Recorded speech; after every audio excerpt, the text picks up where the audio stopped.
Bonjour à tous, aujourd'hui on est le 29 mai. On peut voir les acacias. Eh oui, ils sont pas encore en fleurs. Ils sont en retard cette année. Ils sont en retard. Donc ça y est, l'aubépine est en fleurs. On peut voir les belles fleurs. Je sais pas si vous entendez, on entend aussi la tronçonneuse au loin. Et oui, il y a pas mal de sapins secs, donc les bûcherons ils sont à l'œuvre là. Donc elles en profitent, elles vont dans les aubépines. Donc moi aujourd'hui, ce que je fais là, en arrivant, je fais le tour. Je regarde si je vois des essaims dans les arbres, parce que bon, il y a toujours des boules. Je contrôle, si je vois pas de petites grappes. Je fais le tour. Donc j'avais disposé quand même des pièges. Là il y en a un piège. Donc elles aiment bien les résineux. Les épicéas, les Douglas, elles aiment bien de se mettre dedans. C'est pour ça que je les dispose tout autour du rucher. Mais malheureusement, avec la sécheresse qu'on a eue il y a plusieurs années, là, les arbres ont souffert. On a vu qu'il y a eu des épicéas. Là j'ai dû couper, au début du printemps, j'ai dû couper un Douglas. Et oui, les Douglas aussi, ça y est, ils sèchent aussi. Là derrière, on peut voir, là, j'ai empilé. Il y avait un beau Douglas, là, malheureusement, il a séché aussi. Celui-là, il tient. Je sais pas combien de temps, mais ouais, j'espère qu'il va tenir. Donc moi j'étais pas là, il y a eu pas mal d'essaimages. Heureusement que mon père est sur place, donc c'est lui qui a fait office de berger. Il a ramené les brebis égarées au rucher. Pas les brebis égarées, les essaims égarés plutôt. Il les a mis dans des ruchettes. On peut voir là. Tout ça c'est des essaims qui ont été capturés là, dernièrement. C'est pas moi qui les ai capturés, j'étais pas là. Malheureusement, dans la dernière vidéo, je vous avais dit que j'avais pas pu faire les cellules. Et forcément, ça a des conséquences derrière. Ça essaime à fond. Ça fait des essaims, des essaims. Et oui, parce que en général, quand c'est la période d'essaimage, elles font pas qu'une cellule royale, elles en font plusieurs en général. Elles en font une vingtaine. Donc il y a l'essaim primaire qui s'en va avec la vieille reine, qui part avec une grande partie de la colonie, pratiquement la moitié. Après, c'est les jeunes reines qui partent avec on appelle ça les essaims secondaires. On peut avoir un essaimage tertiaire, et oui, et ainsi de suite. Ça encore, c'est une colonie qui a été, un essaim qui a été capturé là. Bon, c'est pas moi qui l'ai capturé. Il est fort apparemment, donc il faut que je contrôle. Parce que moi, ce que je fais en général quand on capture des essaims, tout de suite après, pas tout de suite après, quelques jours après, je les traite quand même. J'attends pas qu'il y ait du couvain. Je fais un traitement hors couvain. C'est mieux. En même temps, je vérifie, je mets des cadres déjà construits et tirés. Et je leur mets aussi un cadre de réserve, parce qu'on ne sait jamais. Parce que moi, mes ruches et mes ruchettes, je les stocke avec des cadres neufs, de façon à éviter la fausse teigne. Donc tout ça, il faut que je contrôle tout ça, parce que... Donc je regarde les arbres en hauteur, parce que les essaims ont tendance à se percher. Pas les primaires en général, c'est une vieille reine, donc elle reste à hauteur. Mais les secondaires, c'est les jeunes reines. Ils vont se percher assez haut. Donc je regarde, je fais le tour. Et j'arrive toujours à en trouver. Ils aiment bien, comme celui-là, il aime bien, c'est un Douglas. Je regarde, ça vole, là, il y a quelques abeilles qui volent ici. Ça vole.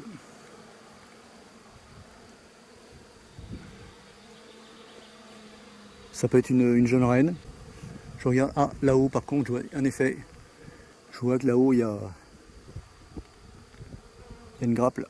Je sais pas si on va la voir là. Voilà, on arrive à la voir là, ici. Un petit essaim. Donc ça c'est une jeune reine, certainement. À cette hauteur là.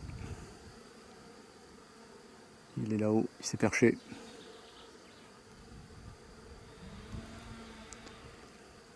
Donc c'est haut là, ça fait à peu près plus de 5 mètres là. Plus de 5 mètres. Pas évident, donc je vais utiliser une perche. Bon, je l'avais déjà montré dans une vidéo, c'est une perche télescopique avec un seau fixé au bout. On va aller voir. Donc voilà le matériel. Donc c'est bien pratique, ça évite de monter à l'échelle. Donc toujours l'enfumoir qui est prêt aussi.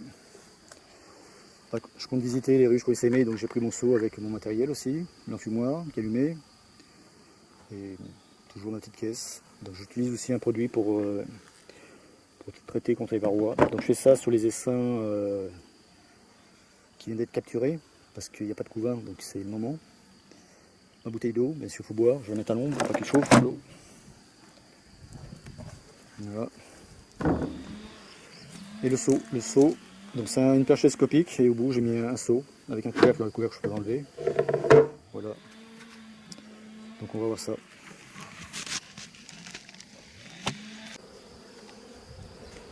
Donc c'est pas un très gros essaim, donc je vais utiliser une O7. Ce qu'il faut, c'est adapter le volume du contenant au volume du contenu en fait. Si c'est un gros essaim, il faut prendre une ruche. Si c'est un petit essaim, une O7 ou une ruchette. J'adapte le volume en fait. Donc avant là, ce que je vais faire, je vais récupérer les cadres de couvain pour fixer l'essaim pour pas qu'il ressorte. Parce que le problème là, c'est une jeune reine. Les jeunes reines en général elles sont volages. Pour éviter que l'essaim parte, je vais enlever déjà le bouchon là. Voilà, c'est bon. Donc pour éviter que l'essaim parte, je mets 2 cadres de couvain. Donc j'ai les cadres de couvain dans une ruche.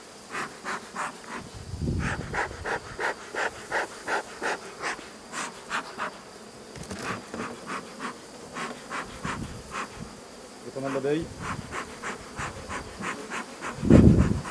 J'enfume. Je ne sais pas s'il en reste beaucoup de couvain. Si dans celui-là il en reste un peu. Je prends pas les abeilles par contre avec. Pas la peine. On peut voir il reste un peu de couvain. Pas beaucoup. C'est du couvain naissant en fait, c'est plus mâle. Il y a même des mâles. On peut voir, il y a du couvain naissant là, et il y a des mâles au bout.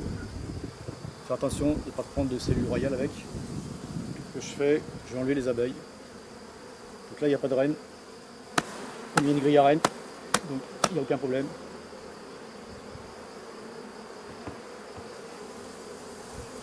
Je regarde s'il y en a un autre.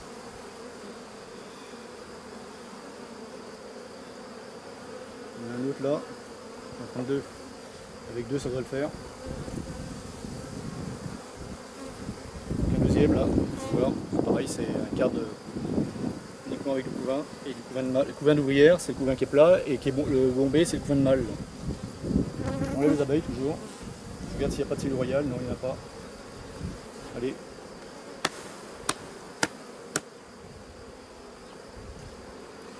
Donc j'ai assez. Je vais compléter avec des cadres en fait secs. Qu'elle puisse travailler un peu. Parce qu'en général, un essaim comme ça, il est hyper actif. Donc il faut le couper. Donc là c'est fini, je referme la ruche. Je vais les embêter. Si j'ai besoin, je peux toujours encore prendre.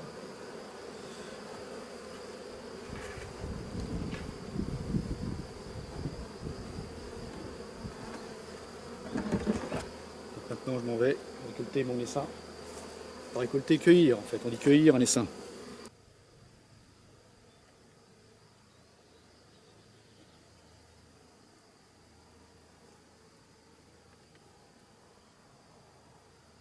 Donc ça y est là, la perche avec le seau est en place. J'ai sorti les brins, donc à peu près 4,50 m. Le dernier brin, je le sors pas entièrement parce qu'il est plus fragile. Donc plus ma hauteur, je pense pouvoir arriver à la hauteur. Donc là j'ai installé la ruchette, je vais la mettre par terre, ça sera plus facile pour verser l'essaim. Sinon il va falloir que je lève le seau. Donc je vais la mettre au sol après. Tout de suite je vais compléter. Donc j'ai mis 2 cadres de couvain. Maintenant ce que je vais faire, je vais compléter avec des cadres. Vous pouvez voir, c'est des cadres qui sont déjà construits avec du pollen. Voilà. J'en mets un là. Celui-là sur le côté. Je vais mettre celui-là aussi. Et celui-là. Voilà. Donc là ça y est, je referme pour pas refroidir de trop le couvain comme ça à l'ombre. Donc là j'ai disposé la O7 à l'ombre. pas la mettre au soleil surtout. Et maintenant je vais mettre dessus, je vais mettre le... Maintenant je vais mettre la demi-haussette, de façon à pouvoir verser correctement les seins. Voilà, par-dessus. Je mets le caoutchouc en place. Pour pas que ça glisse. On va verser les seins.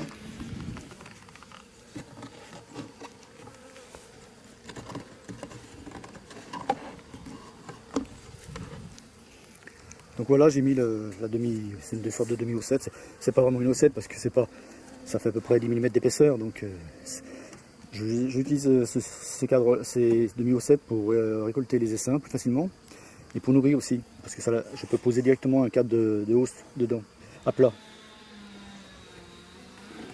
Et l'hiver aussi, je peux l'utiliser pour nourrir. Je referme pour pas refroidir le couvain parce que j'ai 2 cadres de couvain plus le reste on peut voir déjà ça attire les abeilles l'odeur. Donc là j'ai disposé la caméra assez loin, donc vous n'allez pas m'entendre, c'est pas grave, vous allez me voir.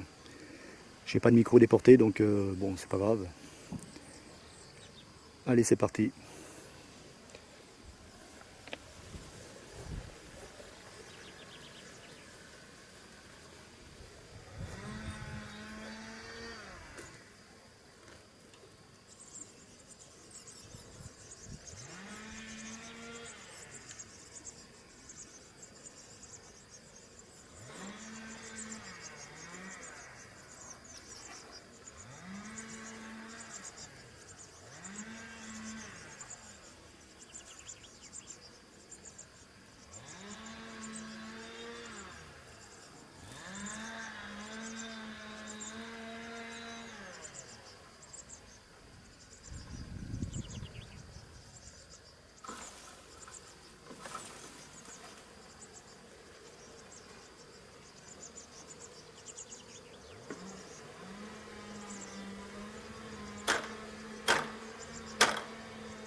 Donc ça vole toujours, mais bon, c'est normal.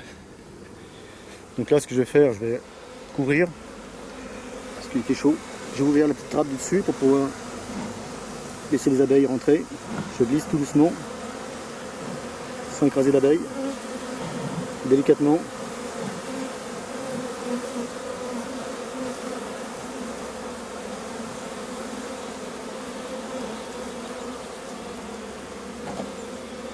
Donc je vais fermer pour l'instant, je vais laisser rentrer par ici. Je vais mettre tout de suite la haussette à l'ombre.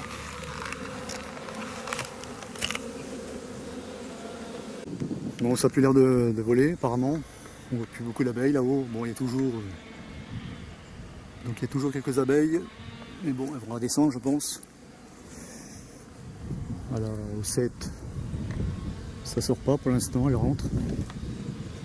Elle rentre, on peut voir, un peu en vol. Ça rentre, c'est bon signe. Pour l'instant, il n'y a rien dessus encore. Tant qu'elles ne battent pas le rappel. Bon, de toute façon, on va les laisser. Je vais ranger la perche. C'est fini.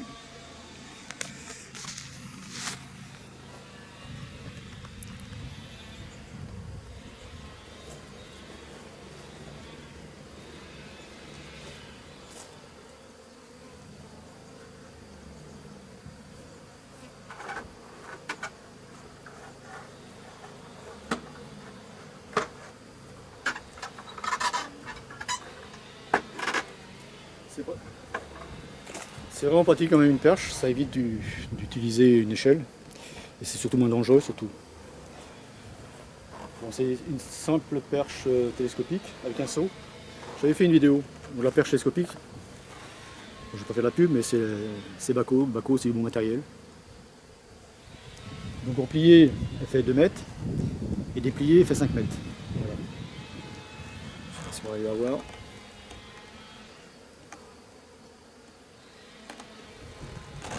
Je trouve que c'est des bonnes perches, assez costauds, c'est de l'alu, c'est léger. Et le seau est fixé, j'ai fait des attaches. Bon, j'ai déjà fait une vidéo là-dessus. Donc là, je suis revenu à peu près une demi-heure après. Apparemment, ça se calme. Donc je vais déplacer tout de suite la haussette. Moi, je ne la laisse pas sur place. Je vais la remettre dans le rucher. Je ne vais pas attendre que les abeilles fassent leur vol d'orientation et repèrent l'emplacement. Donc il faut le faire tout de suite.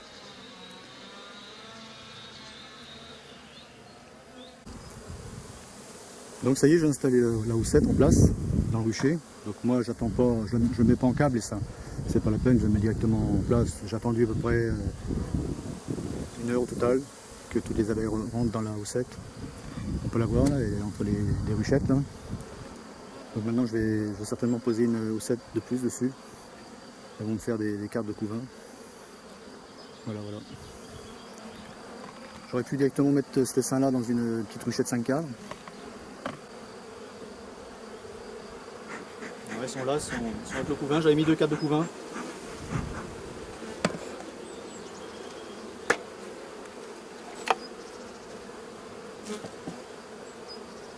C'est bon, maintenant je peux l'enlever là. C'est belle là. C'est bien pratique ça. Ça évite que l'essaim tombe un peu sur les côtés. On le balance. C'est pas grand chose, mais bon, c'est pratique. Donc là, l'essaim, bon, il n'est pas énorme. Il tient dans la houssette facilement. Dessus, je vais rajouter une autre houssette avec des cadres à étirer. C'est des cadres, en fait, c'est des demi-cadrons. C'est des cadrons plutôt, pas des demi, des cadrons assemblés. En plus des cadres déjà construits. Comme ça, ils vont pouvoir s'occuper. Allez. Ah oui, j'ai posé ça, mais c'est chaud, c'est un toit chaud. Allez, on met ça dessus. Je mets pas de grille à rennes.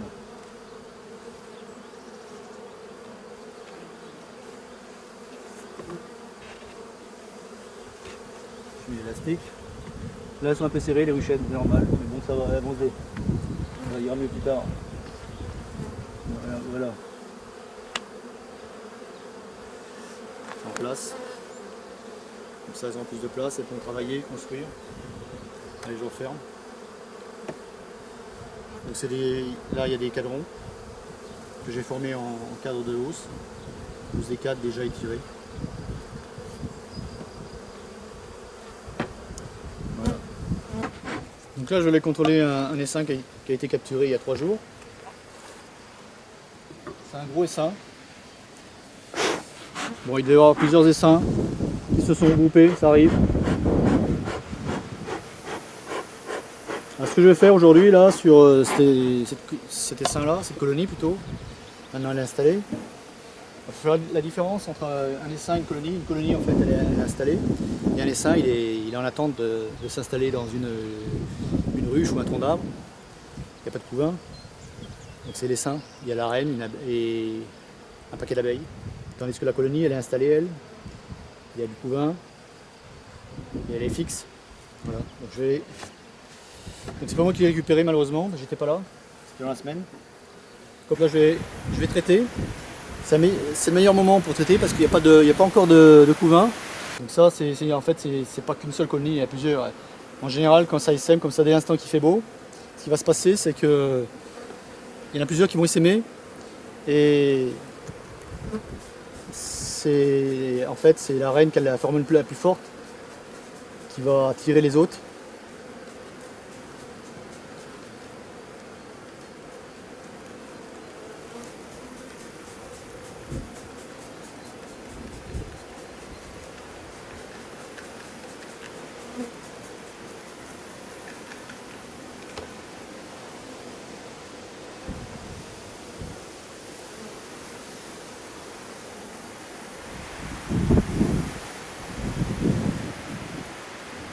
Donc je m'y attendais, de toute façon. Il y a encore beaucoup de vent.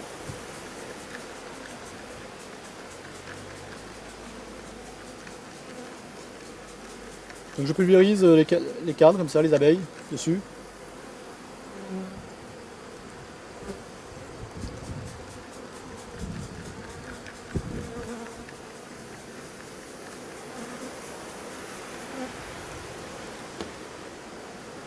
tous les varrois phorétiques là vont être éliminés. Il n'y a pas de couvain, donc c'est maintenant qu'il faut le faire.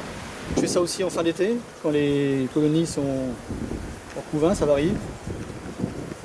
Surtout en période de sécheresse, de disette. Les rennes interrompent leur ponte, donc il n'y a plus de couvain dans les ruches. Donc je fais ça en fin d'été et je fais ça aussi quand je capture la colonie, l'essaim plutôt.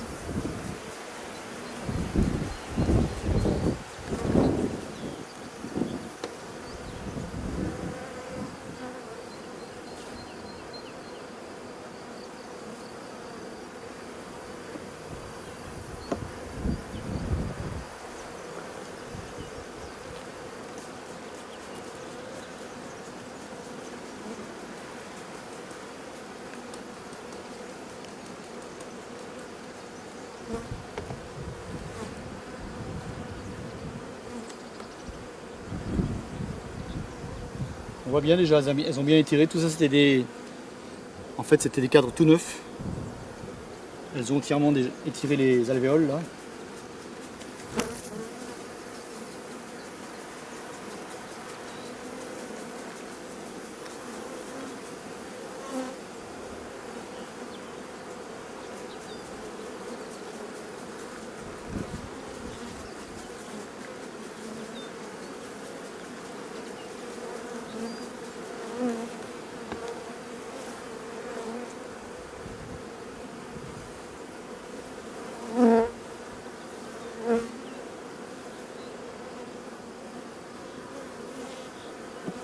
J'en profite aussi parce qu'il n'y a pas de hausse.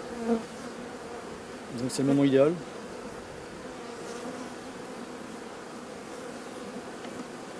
Il n'y a pas de couvain, il n'y a pas de hausse. Donc c'est le moment idéal pour traiter les colonies. Surtout là, c'est un essaim ça.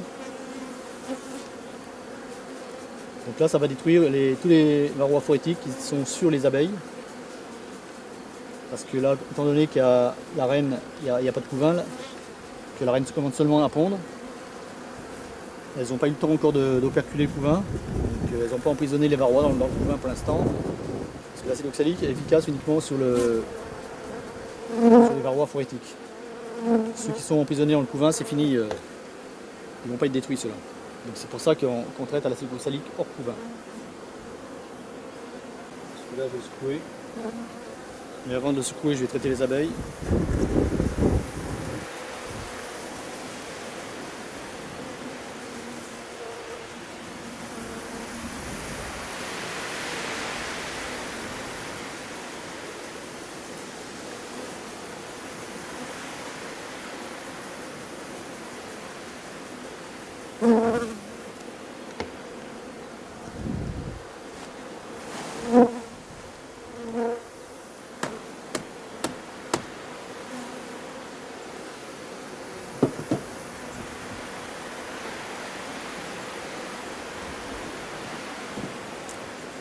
Et la place, je vais mettre un avec un peu de réserve. Parce que là, bon, la colonie est volumineuse, il n'y a pas beaucoup de nectar encore. J'ai pas envie qu'elle crève de faim.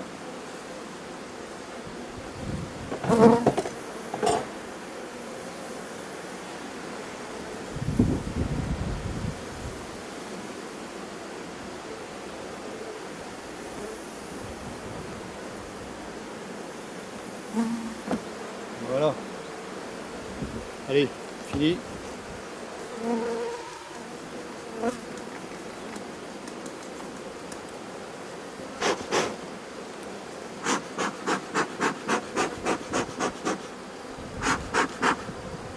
Allez, on fait la ruche.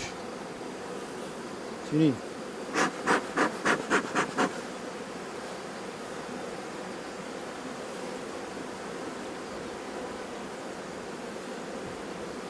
Elles vont pouvoir se nourrir parce qu'elles ont du miel maintenant. Bon, normalement, les saints avant de partir, les abeilles se gorgent de miel, elles remplissent leur jabot de miel. Donc elles peuvent tenir quelques jours, 3-4 jours sans problème. Après, il faut quand même faire attention, surtout s'il n'y a pas de ressources, il faut les nourrir.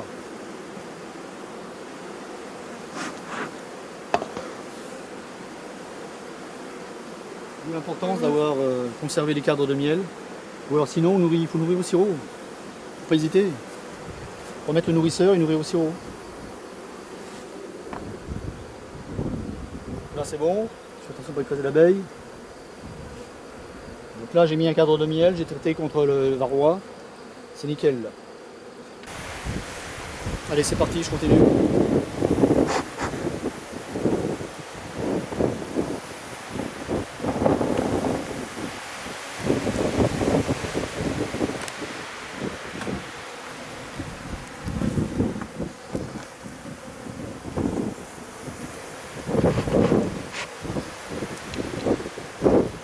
Donc là j'ai eu un essaimage. Bon, j'ai pas vu de quelle ruche étaient sortis les seins. Je vais contrôler en fait la hausse, vérifier s'il y a encore des abeilles dedans. S'il n'y a plus d'abeilles, c'est que c'est cette colonie qui a essaimé. Ah oui malheureusement il n'y a pratiquement plus d'abeilles. Je sais pas si on va voir avec le soleil. Non il n'y a plus d'abeilles, c'était noir d'abeilles. Donc là, maintenant, ce qu'il faut faire après un essaimage, j'ouvre les ruches, je vérifie s'il y a des cellules royales et j'en laisse qu'une seule. On peut en laisser deux aussi. Après, ça dépend. Ça dépend. Mais comme là, je peux surveiller assez régulièrement, donc j'en laisse qu'une seule pour l'instant.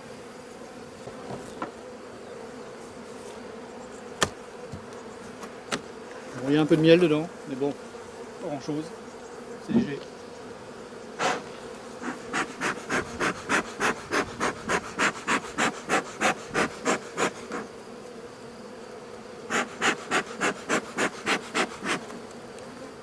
Je m'y attendais un peu parce que j'avais pas visité la dernière fois, je l'avais dit dans la dernière vidéo, à cause du mauvais temps. Donc dès l'instant qu'on ne boucle pas, forcément, ça faisait 10 jours, à peu près 10 jours, là, elle a essaimé au bout de 10 jours. Je fais attention.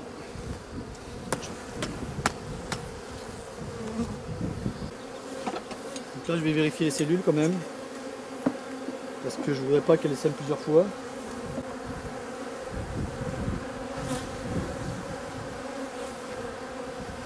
Là je vais vérifier s'il y a trop de cellules. S'il y a trop de cellules, j'en élimine. J'ai pas envie qu'elle essaime plusieurs fois.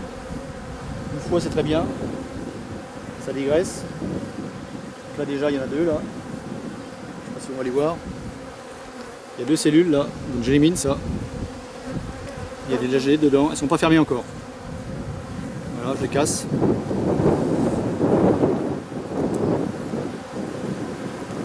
Je les casse parce que je sais qu'il y en aura d'autres. Il y en a encore une autre ici là.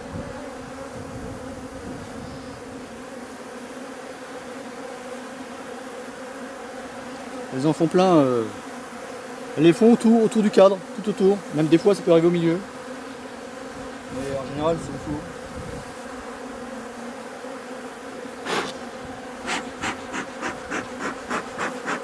Si je fais pas ça, elles vont en fait ça va essaimer encore de nouveau.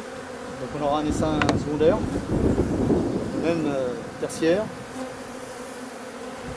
C'est pas intéressant pour l'apiculteur parce qu'il n'y a plus de population dans les ruches. Encore une là. Là celle-là elle est belle. Donc, je vais la conserver celle-là, on peut la voir. Elle est belle, c'est une belle cellule. Je vais la conserver, par contre je vais détruire celles qui sont en dessous là. Donc il faut faire attention, il ne faut pas donner d'à-coups là parce que là c'est la période la plus délicate. Là la reine elle est maintenue juste avec un fil, un léger filament, donc si on donne des coups, elle peut se décrocher, tomber au fond de l'alvéole de la cellule et mourir. C'est très délicat là. Donc celle-là je vais la conserver.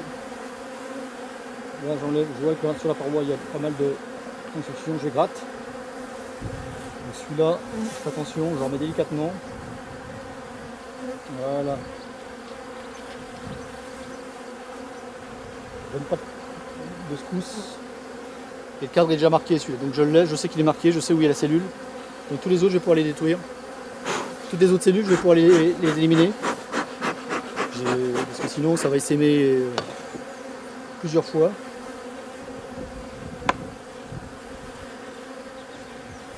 Donc là, c'est bon parce que le temps va se remettre au beau. Donc les reines vont pouvoir se faire féconder. Il y a des mâles déjà. On en voit, il y a beaucoup des cellules. Énormément, ils en font énormément. Donc si je laisse ça, malheureusement, ça fait plein d'essaims, plein d'essaims. C'est pas forcément intéressant pour les abeilles non plus, parce qu'elles sont pas assez populeuses pour élever, pour construire.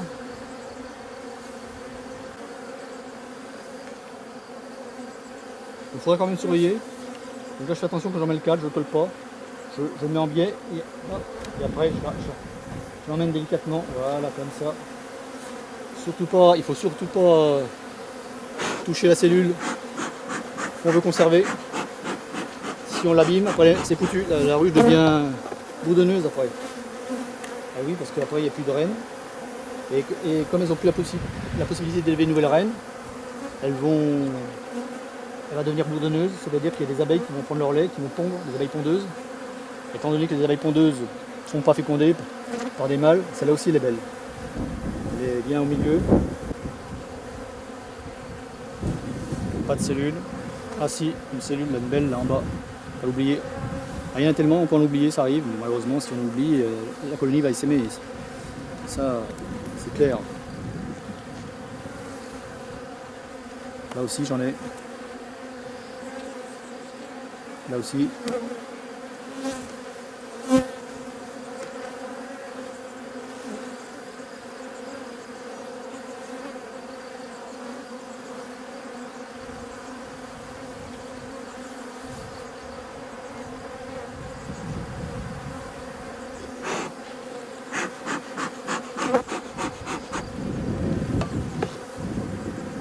Je regarde en même temps s'il y a des réserves, s'il y a encore de la réserve.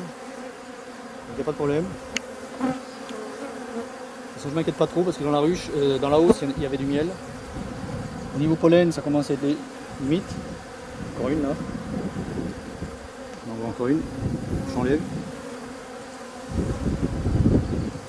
Au niveau pollen, ça commence à être limite, mais bon. Là, il y a de la place. Elle n'a pas pondu. Ici, est-ce que je vois de cellules? Non, il n'y a pas de cellules. C'est quoi ça? C'est des musettes là au bout. Non, c'est bon.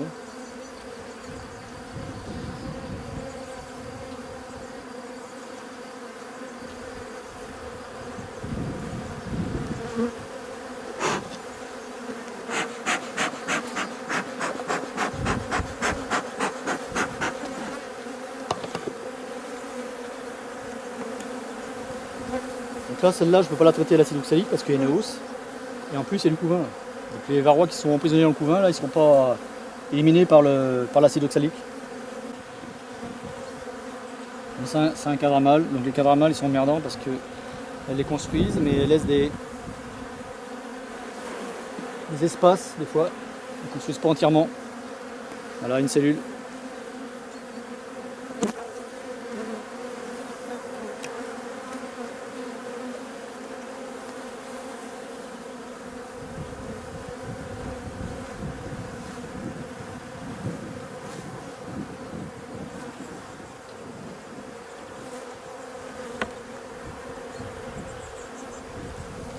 Je fais gaffe de ne pas les écraser, parce qu'il y en a beaucoup là.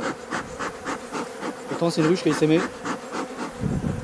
C'est pour ça que c'est pas évident de voir le premier essaimage, parce qu'elles sont tellement populeuses que le premier essaimage, on ne le voit pas forcément. Donc là c'est que du nectar, elles remplissent de nectar. Donc elles arrivent à trouver quand même. C'est bien.